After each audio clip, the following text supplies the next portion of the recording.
Baik, selamat pagi semuanya. Perkenalkan, saya Nurse Anam, Kepala Bagian SDM dari Rumah Sakit Kosara.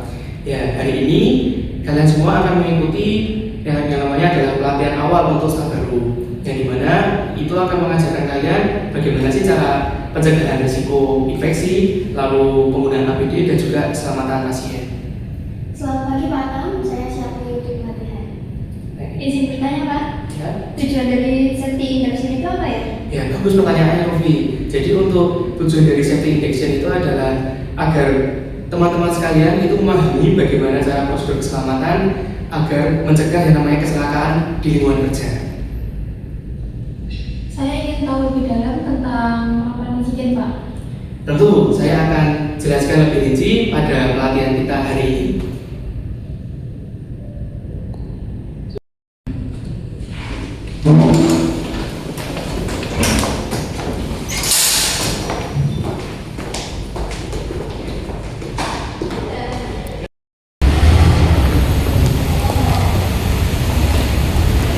Baik, yang pertama ini adalah satu organisasi dari rumah sakit kita, teman-teman. Jika teman-teman nanti mau meliputi yang keselamatan pasien, nanti bisa bekerja sama pada bidang peminjam mutu dan juga untuk keselamatan kerja. Nanti pasti teman-teman juga bisa bekerja sama dengan KJS. Itu termasuk pelaporan insiden kebakaran, evakuasi dan juga limbah. Jadi nanti kalau misalkan ada korban darurat, itu lapornya ke KPRS dulu ya Pak? Betul, kalau teman-teman semua ada bahan limbah yang tercacat atau tertumpah, kita nanti melaporkannya kepada KJS dan juga kepada bidang instalasi. Baik, kalau begitu kita lanjut ke ruang selanjutnya ya.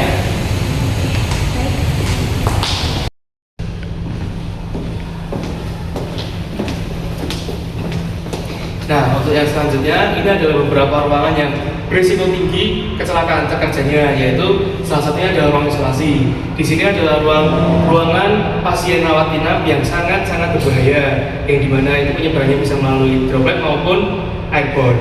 Nah, pada saat teman-teman masuk ke dalam, itu sangat diwajibkan penggunaan APD yang sesuai untuk perawatannya. Oke, yuk kita lanjut ke ruangan selanjutnya. Baik.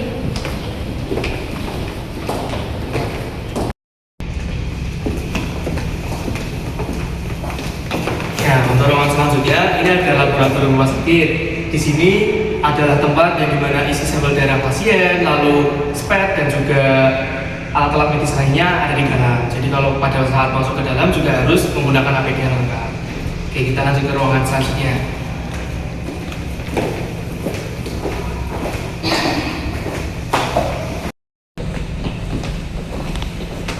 Ya, baik.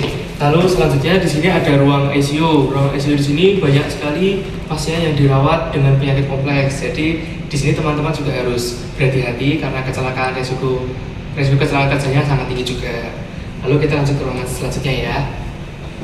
Masuk sini semua, masuk sini semua.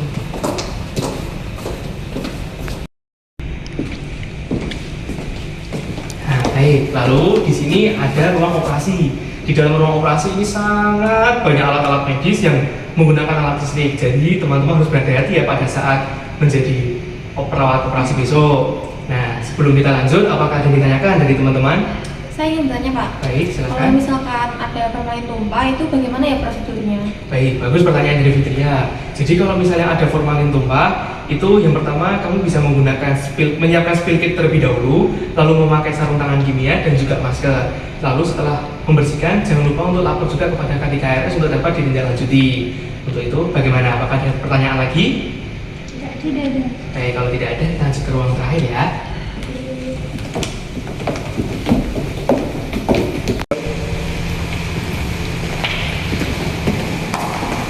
Nah, baik, yang selanjutnya di rumah sakit kita juga ada tanda papan berwarna hijau. Ini adalah yang bertuliskan jalur evakuasi. Jadi di sini teman-teman kalau alarm berbunyi apabila ada kebakaran atau gempa bumi, itu kita akan melakukan evakuasi dan jangan pernah menggunakan lift. Jadi langsung mengikuti jalur papan hijau ini, jalur evakuasi, dan nanti kita berkumpul ke titik poin kumpul atau di assembly point, gitu. Ya, mari selanjutnya. Ini adalah penjelasan struktur singkat untuk dari saya yang kepada teman-teman semuanya. Nah, dari teman-teman teman-teman semuanya, apakah masih ada pertanyaan? Tidak ada. Sudah tahu semua ya? Iya, sudah paham. Baik, oke. Selanjutnya kita akan memberikan materi yang namanya sasaran keselamatan pada pasien. Nah, pada saat kita sebelum melakukan perawatan kepada pasien, yang pertama kita harus melakukan yang namanya identifikasi kepada pasien. Untuk identifikasi kepada pasien, itu dari teman-teman semuanya itu harus menanyakan 2 pertanyaan. Yang pertama, nama lengkap pasien, dan yang kedua adalah tanggal lahir pasien. Mengapa harus keduanya, Pak? Kan satu aja udah cukup praktis gitu. Bagus pertanyaan Mas ya. Nah, di mana kita harus ada 2 identifikasi ini karena untuk nama di pasien itu kan pasti nama itu banyak yang kembar. Jadi itu mengantisipasi agar tidak salah pasien. Lalu yang tanggal lahir, di tanggal lahir ini emang juga sebagai pembeda yang lebih konkret atau lebih jelas untuk pasien itu berbeda. Tepat sekali. Lalu, gimana Pak kalau pasiennya tidak kooperatif, seperti pasien tidak sadar atau pasien tidak bisa bicara? Nah, bagus Rofi pertanyaannya. Di sini memang pada saat pasien opnam itu tidak sadarkan diri. Nah, pada saat kita mau melakukan perawatan, yang pertama kita harus mencocokkan gelang yang terpasang pada pasien dengan rekam medis yang kalian bawa. Nah, dan lain lebih bagus lagi, apabila di situ ada keluarga, teman-teman bisa menanyakan secara langsung kepada keluarga nama lengkap pasien dan juga tanggal lahir pasien. Itu apakah ditanyakan lagi dari teman-teman? Tidak paham, Pak. Paham ya, sudah paham. Baik, yang selanjutnya adalah komunikasi efektif. Nah, di sini dari teman-teman siapa yang bisa menjelaskan komunikasi efektif itu bagaimana? Menggunakan esper ya, Pak ya? Nah, betul sekali. Coba Bapak saya sebutkan bagaimana cara menggunakan esper itu. Esper itu, S-nya itu situasi, yaitu situasi pasien pada saat ini, kemudian yang keduanya adalah riwayat pasien. Kemudian asesmennya itu adalah hasil analisa atau penilaian kita terhadap masalah pasien pada saat ini. Kemudian untuk R-nya rekomendasi apa yang akan kita usulkan atau dibutuhkan terhadap masalah pasien saat ini. Begitu. Ya, baik, betul sekali Mas ya. Itu tadi ya teman-teman bagaimana cara komunikasi efektif kita kepada tim kesehatan yang lainnya. Apakah dari teman-teman sudah paham? Sudah. Baik, yang selanjutnya adalah obat tepat. Nah, di sini dari teman-teman siapa yang mau menjelaskan tentang apa sih itu obat tepat? Saya, Pak. Obat tepat itu 6 benar obat. Yang dimana salah satunya itu ada benar obat. Kita mengeceknya dengan cara melihat dan menyesuaikan dengan rekam medis pasien. Baik, benar sekali yang disebut sama Rofi ya, itu adalah salah satu dari 6 benar obat. Di sini saya akan menjelaskan apa saja sih 6 benar obat itu. Yang pertama itu ada benar pasien. Jadi kita sebelum memberikan obat kepada pasien kita harus mengecek dulu identifikasi kecocokan dengan identitas pasien. Lalu yang kedua adalah benar obat. Di sini kita juga harus mencocokkan pada resep dokter apakah benar pasien ini mendapatkan resep tersebut. Lalu yang ketiga itu ada benar waktu, bagaimana resep itu diberikan pada saat dibutuhkan waktu yang tepat untuk pemberian obat itu. Lalu yang keempat ada benar rute. Di situ kita harus mencocokkan rute apa yang akan kita berikan obat itu kepada pasien. Lalu yang kelima itu ada benar dosis. Nah, di situ juga dilihat pada resep yang diberikan sama dokter itu dosisnya apakah sudah benar untuk pasien tersebut. Dan yang terakhir adalah dokumentasi. Setelah teman-teman semuanya melakukan perawatan atau pemberian obat, itu harus dilakukan yang namanya dokumentasi. Dari sini apakah teman-teman semuanya paham? Sudah cukup paham, Pak. Paham ya. Baik, yang selanjutnya adalah prosedur bedah yang aman. Di dalam operasi itu pasti yang namanya kelalaian atau kecelakaan kerja itu pasti ada. Nah, ada. Baik, yang terus itu kita harus melakukan namanya time out. Di situ kita harus berhenti sejenak sebelum melanjutkan prosedur pembedahan yang akan dimulai dengan verifikasi. Yang pertama, identitas pasien apakah sudah benar ini pasien yang akan melakukan operasi. Lalu yang kedua, lokasi pembedahan. Di mana lokasi pembedahan itu harus sesuai dengan yang sudah ditandai sama dokter sebelum melakukan pembedahan. Lalu yang ketiga, alat dan kesiapan tim. Jadi di situ kita sudah harus mempersiapkan semua dan harus menanyakan kepada tim apakah sudah siap. Itu tadi yang namanya adalah prosedur yang aman. Apakah teman-teman sudah paham? Sudah. Baik. Nah, baik, yang selanjutnya adalah pencegahan infeksi, yang dimana itu adalah prosedur yang tidak kalah penting di program perawatan kita ya teman-teman. Di situ adalah pencegahan infeksi di rumah sakit, yaitu hand hygiene. Dari teman-teman, apakah ada yang tahu bagaimana sih 5 momen yang dilakukan sebelum kita melakukan hand hygiene tersebut? Ya, Pak. Sebelum itu pasien, sebelum melakukan tindakan aseptik, setelah terkena cairan tubuh pasien, setelah menyentuh pasien, dan setelah menyentuh lingkungan pasien. Bagus. Benar yang disebutkan oleh Mbak Amina ya. Itu tadi adalah 5 momen untuk sebelum kita melakukan hand hygiene.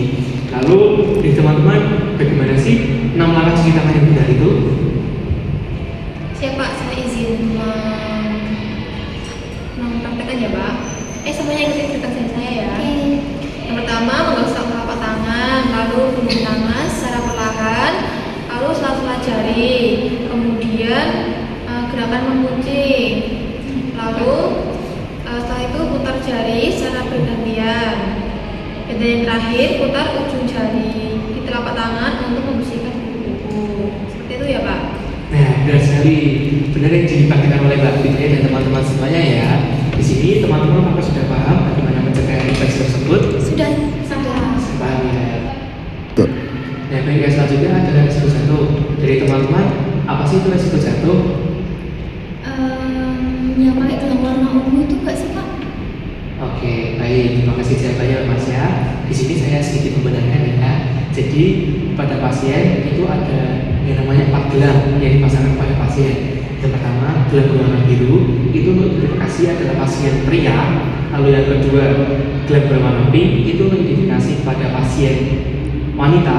Dan yang ketiga itu ada gelang berwarna ungu, yaitu gelang DNR, yaitu gelang yang dimana kita dilarang melakukan tindakan penyelamatan dasar kepada pasien karena sudah dari keluarga umum pasien sudah mengikhlaskan untuk kedepannya. Lalu yang terakhir adalah gelang berwarna kuning. Nah, gelang berwarna kuning ini adalah gelang yang ditujukan kepada pasien beresiko jatuh. Jadi untuk resiko jatuh ditandai dengan pasien dipasang dengan tanda gelang berwarna kuning. Itu dari teman-teman, apa sudah paham? Sudah. Baik. Nah, untuk penggunaan APD, apakah teman-teman sudah tahu semuanya? Sudah. Ya, baik. Selanjutnya adalah laporan insiden. Penting untuk diingat teman-teman semua, setiap kesalahan atau kejadian yang tidak diinginkan atau yang tidak seharusnya terjadi wajib dilaporkan meskipun belum sempat mengenai pasien. Jadi setiap teman-teman mau memberikan obat atau memberikan perawatan, dan kedepannya adalah yang memberikan obat itu tadi, bila itu salah, itu wajib segera dilaporkan kepada pihak yang bersangkutan seperti masyarakat IKS. Itu yang ditanyakan dari teman-teman. Saya, Pak. Ya, silakan. Kalau saya hampir salah menulis dosis obat, tapi langsung saya sadar dan langsung coret sebelum diberikan. Apakah itu juga harus dilaporkan, Pak? Betul, Vi. Itu yang disebut near miss atau kejadian yang cedera. Itu kita melapor itu bukan untuk mencari siapa yang salah, tapi untuk mengevaluasi sistem agar kedepannya kesalahan serupa tidak terulang dan menjadi lebih fatal. Apakah sudah paham semuanya teman-teman? Sudah. Baik, yang selanjutnya ada manajemen limbah. Dari teman-teman, ada yang mau menjelaskan belum? Sebelumnya, apakah ada yang mau menjelaskan tentang bagaimana sih manajemen limbah itu? Manajemen limbah itu kita itu harus kayak memilah-milah nggak sih, Pak, untuk sampah-sampahnya, misalnya untuk sampah kuning itu untuk limbah infeksius seperti bekas darah atau cairan tubuh, kemudian merah untuk limbah anatomi dan jaringan, safety box yaitu khusus benda tajam seperti jarum penjilat, kontainer khusus itu untuk bahan-bahan kimia dan limbah farmasi. Nah, sekali yang disebut sama Mas ya teman-teman. Jadi manajemen limbah itu ada dibedakan menjadi 4 tadi yang disebut oleh Mas. Yang pertama adalah plastik atau sampah berwarna kuning itu untuk limbah infeksius, lalu sampah warna merah itu untuk limbah anatomi dan jaringan, untuk safety box itu khusus untuk benda tajam seperti needle dan juga silet, lalu yang kontainer khusus itu untuk bahan kimia dan limbah farmasi. Dari teman-teman, apakah sudah paham untuk manajemen limbah? Baik, yang selanjutnya yang terakhir adalah ergonomi. Dari teman-teman, apakah paham dan mengerti apa itu yang dimaksud dengan ergonomi? Belum sih, Pak, tapi saya izin tanya ya sebagai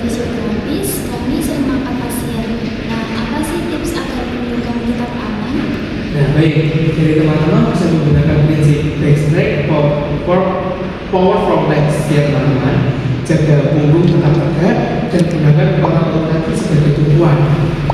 Lalu bukan pinggang, jika teman-teman menggunakan pinggang nanti tangannya akan sangat kejepit. Lalu yang selanjutnya, jika pasien terlalu berat, jangan pasangkan sendiri. Jadi dari teman-teman harus mengajak bantuan dari teman-teman lainnya untuk membantu perawatan kepada pasien yang dalam kondisinya berada di tinggi. Itu apakah sudah menjawab pertanyaannya, Mas? Baik dari teman-teman, apakah sudah tahu semuanya yang sudah saya jelaskan pada hari ini? Iya, sudah jelas. Kalau begitu, terus untuk teman-teman semuanya tentang pemahaman mengenai scientific injection ya. Terima kasih semua sudah dapat hadir dan mengikuti acara pelatihan ini dengan semangat yang baik dan secara sama. Mesti bahasanya berbeda. Sama-sama. Saya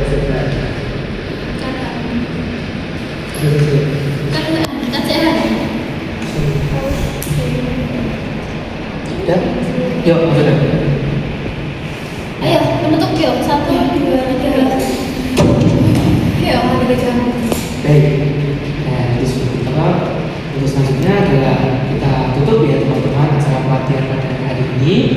Bagus teman-teman sudah benar dan paham mengenai bagaimana safety injection yang sudah saya berikan materinya ya. Terima kasih semuanya. Safety bukan berarti hanya teori, tapi harus menjadi kebiasaan bagi teman-teman dan siapapun itu dalam melaksanakan kerja di rumah sakit. Itu terima kasih banyak teman-teman.